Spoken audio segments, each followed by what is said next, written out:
Hello. Well, here we are again, the start of a new year with all those wonderful resolutions floating about, fresh ideas, a new start. But it doesn't just apply at this time of year. Anytime you want to make changes in your life, which involve you personally, then what I'm going to talk about briefly in this webcast will help you. I'm going to dispel some common myths about why we're not able to stick to our resolutions. Because 80% of people, it is said, fail to continue with their new plans after mid-February. So we've got 20 minutes to sharpen your ideas. I'm going to dispel some common myths. What are those ideas that hold us back in our plans? Because 80% or so of people will fail at their New Year's resolutions. They won't be continuing them by the end of February, despite the fact that they start out with a new gym membership, the new diet, whatever it happens to be. There are many reasons for this, and I shall go into some of those.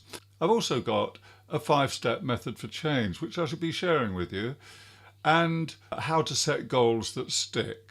So, as I've said, most fail after a few weeks. The usual methods don't work. We give ourselves all sorts of excuses, and we use convenient but false beliefs. I'll be looking at a few of those. Now, a lot of people talk about motivation. The problem with motivation is, first of all, there are different kinds of motivation. And then, of course, motivation is very often about carrots and sticks. And if you have that sort of model in your mind, then, of course, what you're looking at is psyching yourself up to achieve something. And the problem with that type of motivation, it can be great in the beginning, but it wanes over time and you need to find ways of keeping it alive. I shall be talking about that shortly, but I won't be talking much about motivation. Likewise, positive thinking. Quite a lot of people talk about positive thinking. I have issues around positive thinking because I think positive thinking tells you what to think, whereas how to think positively goes deeper than that. It's about your thinking style. You can be a pessimist and think positively on a good day. You can learn to use it. Motivation is very often external to us. It's about, as I say, it's about the carrots and the sticks. It's about winning approval, winning the day, showing other people, about achievement, about material gain. Very often aspects of life that we cannot control ourselves and which we strive toward. Now, for a start, always remember to keep it simple. People often overcomplicate their resolutions or their ideas about change. And from here on, I'm going to be talking about breaking it down and keeping it simpler. What I'd like to talk about is inspiration rather than motivation. Inspiration is effortless. You remember when you've been inspired to do something, you don't have to think about it, you don't have to push yourself. Now, I agree, inspiration can be fleeting, just as motivation can wane, but it comes from a different place. Inspiration comes from within. It comes from inside. It's my dreams, hopes, aspirations, inspiration. The reasons we fail so often are we use shame words. I'll give examples. We tend to blame ourselves, beat ourselves up, even if it's not conscious, even if we're not doing it on purpose or in full awareness that we're doing it. We tend to have some feeling of not being good enough or not having achieved enough if we don't hit our targets. Another way that people very often make themselves unhappy is they compare. They think, right, this is where I am now. I weigh maybe more than I'd like to weigh. Let's say I weigh 18 stone today. I don't, but imagine if I did. I'm more than I weigh more than I want to weigh today. And I've got this image of myself. I want to be 12 stone, or sorry if that's in English stone if you're watching this in America, but anyway, you get the drift.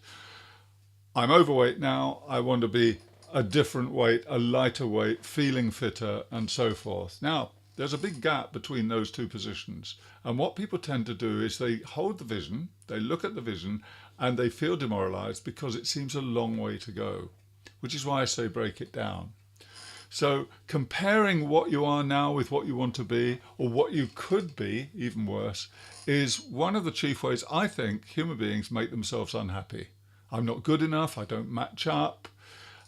Stop comparing if you can. Every time you catch yourself doing it, do something different. Change your mind, change your mindset. Another way that people don't get on with their resolutions is they overthink it. Now, if you want to get up and go to the gym in the morning, then get up and go to the gym in the morning. Don't lie in bed thinking, shall I go to the gym in the morning? Gym bag ready by the front door or even in your car. Your routine is such and such a time every morning you go to the gym, or lunchtime if you're working, or whenever it is. If you give yourself the space to think, do I want to? How keen am I? Am I motivated? You won't do it. You have to eliminate that process, in my view. And I've done this for nearly 30 years now with my own swimming, that I swim most mornings. I'm not always keen to swim. Very often I'd rather stay in bed, or actually quite often I'm writing. I'm very comfortable with that and I want to get on and I'm impatient to finish what I'm doing. But I don't. I go swimming because I swim. I don't go swimming because I think, shall I go swimming?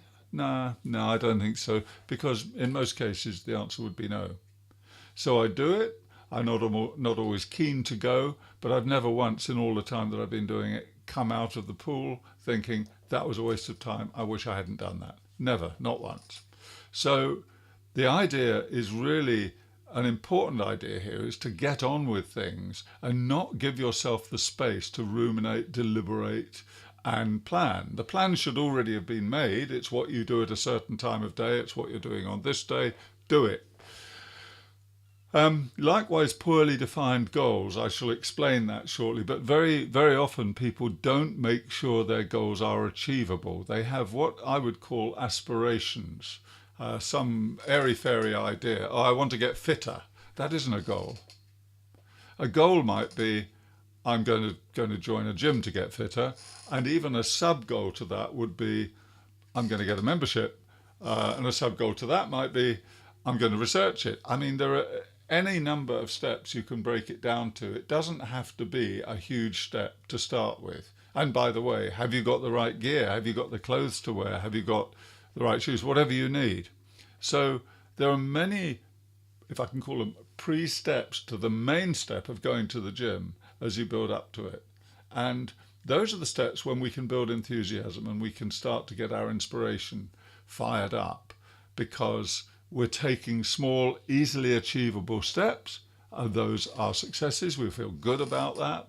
And then on we go, gradually following our steps through towards our goal. Not necessarily achieving the goal. It's always moving forwards, moving towards, rather than comparing and measuring and going for the gratification of having achieved the goal. Because you might change the goal midway. Who knows? All you know is what you're doing today.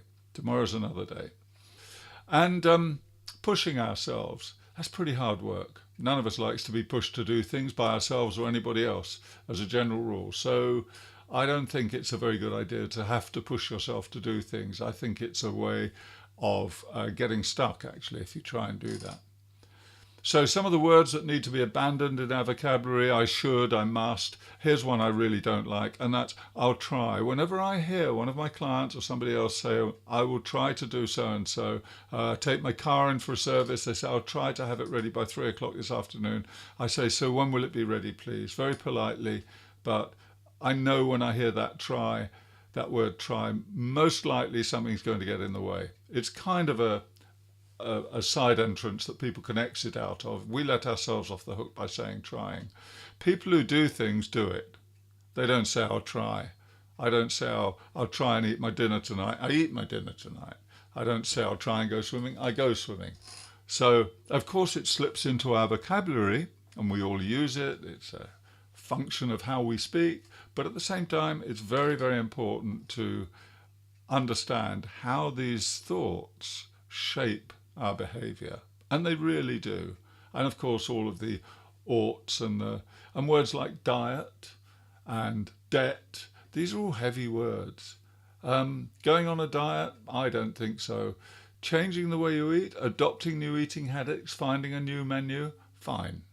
Diets are known to fail. It's universally known. It's very, very, there are huge industries built around the idea that diets fail, and incidentally many of those plans for dieting are actually funded by the food industry or big food, so that says something in itself, doesn't it? So any words that are associated with rebuke, blame or criticism, anything that can make you feel bad, in other words, or discourage you, then eliminate it from your mental vocabulary.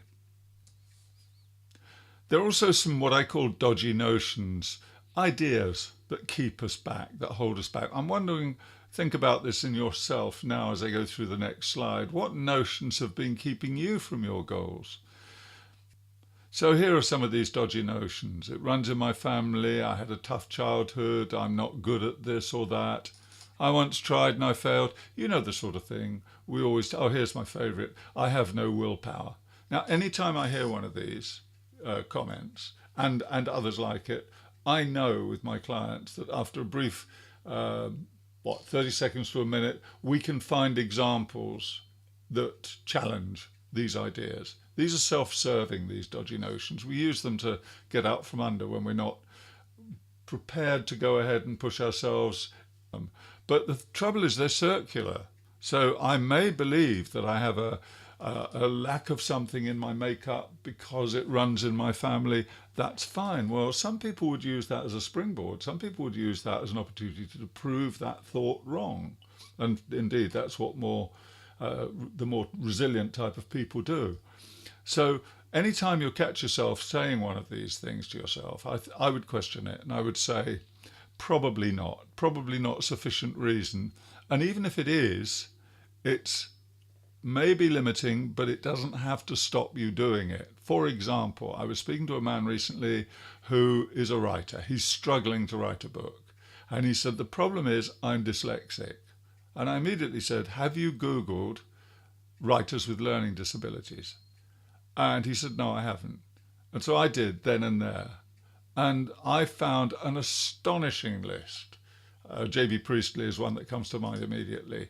An astonishing list of qualified and established authors who claim to have had learning difficulties. So many people use those hindrances as a way of impelling themselves to get things done anyway. So I think anytime you get one of these, what I call dodgy notions, question it, move on. So now I'm going to be talking about the 5 steps, and this is how I would break your resolutions down. 1, set small goals. That goes without saying, but what I mean by that is very often when people set goals, they're not specific, measurable, achievable, realistic for them, and so forth, and time sensitive, SMART goals. One has to make sure that a goal is small and achievable. So if your goal is to eat a healthier diet, then start by creating an appealing menu. Don't just go and attack the supermarket with what you perceive to be healthy food. And you always should be moving towards your vision. Now, if you think about sports psychology, sports psychologists will tell, for example, an athlete to go for their best time, to head for a faster time. They won't tell them, make sure you don't lose. So we always need to move towards the vision rather than away. So I often use the example of somebody who wanted to give up smoking. This was my case many years ago. I tried and failed, until I realized I didn't want to give up smoking. What I needed to do was become a non-smoker. Now, can you see the difference? Giving up smoking means leaving something, losing something, changing something. It's about loss. It's visibly about change. However, becoming a non-smoker, I suddenly have a vision of the person I want to become. I can move towards that. I can behave like that. For a start, I don't have to carry cigarettes or tobacco around in my pocket because smokers don't do that. I don't need to hang out with the smokers during the coffee breaks and the tea breaks because smokers don't do that. I started to adopt non-smoker behaviours, and suddenly smoking wasn't an issue for me because I had a goal to move towards. It was a vision that I had. I immediately started to see the benefits. So always move towards your vision rather than trying to flee what you want to change, I would say.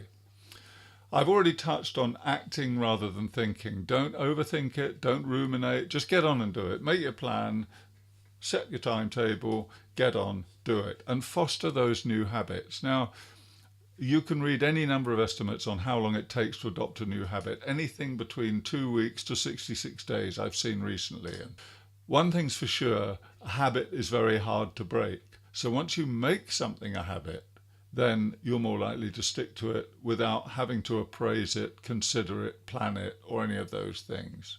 And you'll begin to feel the joy and the enjoyment of your new habit quite fairly soon. And as you do, celebrate your successes, congratulate yourself. Now, again, on my website, you can download a free exercise associated with this called Celebrate Your Successes, which is really about, at the end of each day, just making a mental checklist, or write it down if you like, on everything that's gone right for you. It doesn't matter, small, big. It's not about being a saint that saves thousands of people from starving. It's about tiny little things you do in your day that you get right. Breathing might be one. Now, that's something pretty well everybody can sign up to, I would imagine. So congratulate yourself on what you do right. And this is mind training, folks. This isn't about you being brilliant, any more brilliant than the next person, although I don't doubt that you are. But anyway, it's about mind training. So celebrate your successes daily. Get into the habit of reviewing your day's activities and giving yourself a pat on the back for the things you've done right. Because one thing is for sure, however badly things have gone, if they have gone badly, and I hope they don't, but however badly things have gone, you will have got more right than you got wrong, if you're still alive and breathing. So there's always plenty of scope for congratulations. Moving towards your goal, please remember that. Probably one of the most important things. Create the vision, move towards the goal. One of the most important things about this whole idea. So break the resolution down, start small, set smart goals, one goal at a time, as I've said. Develop a habit through practice, and build your routine and live it. And that means living it, doing it, breathing it. Some ideas that might help you do that: go towards your vision. Create a vision. How will you look, feel, act when you are this new person? Now, I talked earlier about comparing. This is different from just seeing the distance between you. We all need something to move towards. So aspirations are fine, and I call it a vision. Create your vision and go towards the new you. Because once you start to do that, any behavior that doesn't fit with the new you shouldn't be doing. So, for example, somebody who wants to eat a healthier diet won't be eating junk food because it doesn't fit with the image of the new you. So it helps keep them on the wagon, so to speak. And as examples, I've said, what will you be doing when you're the new you? Where will you be doing it? How will you be doing it? And with whom? And when will you be doing it? Those types of questions. So the more graphic that image is for you, the more you can call it to mind whenever you need to. And I would reckon certainly at the beginning doing it on a daily basis, possibly through visualization or relaxation, or simply before you drop off to sleep at night. Get a clear idea of who you are aiming to become, how that person thinks, acts, and speaks, really, how you think and behave. So act rather than think. Eliminate the need for decisions. Make sure that obstacles are out of the way. So, for example, if you have a task that you want to do that you're not entirely confident about just getting up and getting on with, then you need to make sure that everything is ready for you to start it. So, for example, if you have a morning routine, then get the stuff ready the night before. I was speaking to a school teacher recently who had a problem catching up on marking the coursework of her students. Now, when I asked her about it was a shambles. Sometimes the books that she needed to mark were in the boot of her car. Sometimes they were in her shoulder bag that she left around the house. Then she couldn't find a pen. So the first thing I got her to do was to set up a corner, it doesn't matter how small it is, somewhere where she could sit comfortably, quietly, with enough light, and the pens, pencils, whatever she needed were there available to her, and so was the pile of books. So whenever she came into the house, that is where the work went, so that when she had 5 minutes or an hour or 2 hours or whatever it was, she didn't have to stumble around picking up bits and pieces, looking for things, getting distracted. We're all prone to it. It's amazing when you've got a task to do like that, suddenly how interesting and vital it becomes, for example, to walk the dog or empty the washing machine. So eliminate the obstacles is what I'm talking about. Make appointments with yourself, prioritize it, put it in the diary, do it. And don't start to think that something else is more important. Nothing is more important than keeping yourself on the straight and narrow so that you're fit and able to do those other things that are more important. Check out with yourself what could go wrong, what could stop me, what could trip me up in my route towards my journey towards my resolution, and plan for it, plan to avoid it. So, for example, if family members can intrude and disrupt you, or somebody can make a demand on you, stake out your time. Tell them beforehand. Say, look, I'm not going to be available from this time to this time, or I'm turning my phone off now, or I won't be able to give you my full attention until I've finished what I'm doing. And if you don't want to say what it is, it doesn't matter. You don't have to make excuses for yourself. And speaking of excuses, we make a lot of excuses to ourselves, don't we? And there just aren't any good ones in this case. If you manage to fail at something in the short term, then that's absolutely fine. It's just more learning material of how to approach it differently.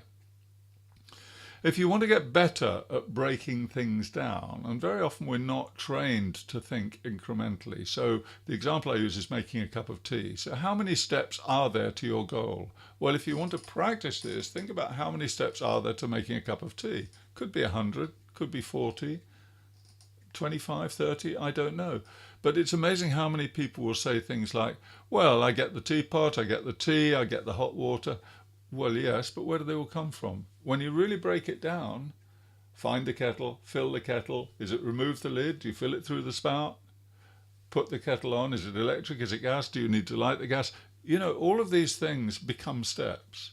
And the more you do that, the better you get at planning the incremental steps towards your goal. So I'm just suggesting making a cup of tea as an example, because I'm English. But it could equally be taking a shower, walking the dog. It could be driving your children to school, whatever you happen to do. But really break it down so that you could explain it to somebody from outer space or an extraterrestrial who doesn't know what on earth you're talking about. Make it very understandable. How to make a habit stick, you really need to think about enjoyment. It has to become enjoyable quite soon. If it isn't enjoyable, if you're uncomfortable or you're with people you don't like or whatever, then it's not going to work. So find some enjoyment in it. And if it's not working for you, if you can't find enjoyment, find something you do enjoy that will achieve the same end. So if you don't enjoy going to the gym, if it happens to be fitness you're talking about, then find another way to get fit. Maybe walking in nature would suit you better, whatever it happens to be. And by the way, folks, I'm talking about gyms and diets, and I appreciate there are very, very many changes in relationships, 1,001 different things you might want to change at the beginning of the year, new job, new love life, whatever it happens to be. I'm only using diets and gyms as examples, by the way, folks, because they're very common themes in people's resolutions. Make it social. If you are a social sort of person, it's been proven time and again that in all sorts of learning, people do better when they're in groups, when they have others to discuss ideas with. Now, it doesn't mean earnestly discussing what you're doing, but we are a social species and we function well in groups, generally speaking. You may perceive yourself as more of a loner, but when it comes to learning, it really benefits people to be able to share ideas. Do something, however small. Something is always better than nothing. I used to know one person, a client of mine, who would say, well, there's no point in devoting any time to it until I can give it at least an hour. Well, then break it down more so that you can do 5 minutes here, 10 minutes there, whatever it happens to be. Because if you have to get from 0 to an hour at the first step, it might be very difficult to do. So it hasn't been broken down far enough. And make it regular. Again, this is research-based. Make it regular. If it's 5 minutes a day, 10 minutes a day, I'll use the example of learning a musical instrument. All of the experts say, even if it is only 5 minutes a day or 10 minutes, do it every day. And possibly at the same time if you can. Of course, more is better with practice, but don't give yourself the excuse by saying, I haven't got sufficient time to do it properly. Just get on and do something. Something is always better than nothing. Use future perfect language. I will be. Start to adopt this. When I have achieved my goal, I will be. Tomorrow, I will be. Use it often and regularly and start to think in that way rather than trying and all of that sort of stuff. So, fostering new habits. How do we go about that? Well, eliminate the obstacles. I've talked about that. Prepare the night before wherever possible. Avoid overthinking your decisions. Don't question a habit, just do it. And just say to yourself, I do it because I do it. It doesn't have to have any more raison d'etre than that. It doesn't have to have any more rhyme or reason to it. It's because it's something you've decided to do, so you are doing it, and it's carrying you in the right direction for your intended resolution, goal, success, whatever it is. Final slide. Celebrate your successes. Now, I mentioned this earlier. Do this on a daily basis. Review your successes each day. Again, this is about retraining the mind. It's not so much about congratulating yourself, although that's a very important part of it, because that stimulates a part of the brain when we get to feel good about ourselves. That helps with learning and establishing habits. But the other thing about it is that we're retraining the mind to look for the successes on a daily basis. Nobody is going to do it for us. There's nobody comes knocking at the door at the end of the day or the end of a life, sadly, and says, well, you've done really well today, or you've done really well in your life. If you don't acknowledge your own achievements, probably nobody else will. So it's really very important for the spirit, for the soul, for the human psyche to have feedback about our successes. And probably the only person who's going to do it for us systematically is ourselves. So review your successes on a daily basis. As I said earlier, there's a download on my website. You can find it called Celebrate Your Successes. Just put it into the search box. It should come up. If not, email me. Email me and ask me about any of this stuff, and I'll do what I can to respond.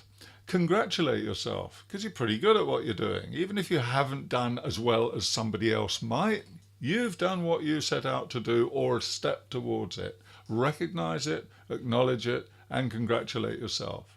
Practice what I call attainment thinking. Think about a rock climber. Every step, I've never climbed rocks, by the way, but I should imagine, it looks pretty scary to me. And every move, every shift a few inches further up the rock face is a huge success. And it's an achievement or an attainment. So start acknowledging even the small progressive steps that you make on a daily basis. I call it attainment thinking. As far as you can, you've got your vision, the future person you're aiming to be, the new lighter weight person, the fitter person, the healthier person, the more happy person in your relationship, the person with a bit more disposable income, whatever it happens to be. And as far as you can, inhabit that persona. Now, if it's money, say, you're not going to go out and spend a load of money now that you haven't got. Well, I hope not. But the point is you can start to think and act confidently like somebody who has got that revenue, that disposable income. So same with health-related matters, with diet, with any level of achievement. For example, I'm a writer. I always knew I was a writer, and yet I didn't write my first book till I was 40. But that didn't stop me thinking like a writer and observing like a writer, making notes like a writer. And it just wasn't something I questioned. For some reason, I'd grown up knowing it. And there you go. So practice inhabiting your vision. Walk it and act it, even if you don't fully believe it just yet, until you become that person. Now that brings me to the end of this presentation, folks. I hope you found it interesting. If there's anything more you want to know, you can email me at info@barrywinbolt.com. If you can't remember that, remember the name, Barry Winbolt. There it is on the screen. You'll be able to just Google me. It'll come up. My website comes up. Anything at all that you want relating to the topic here about making your resolutions, changes, or personal ambitions stick, then feel free to contact me. All the best and good luck in this coming year.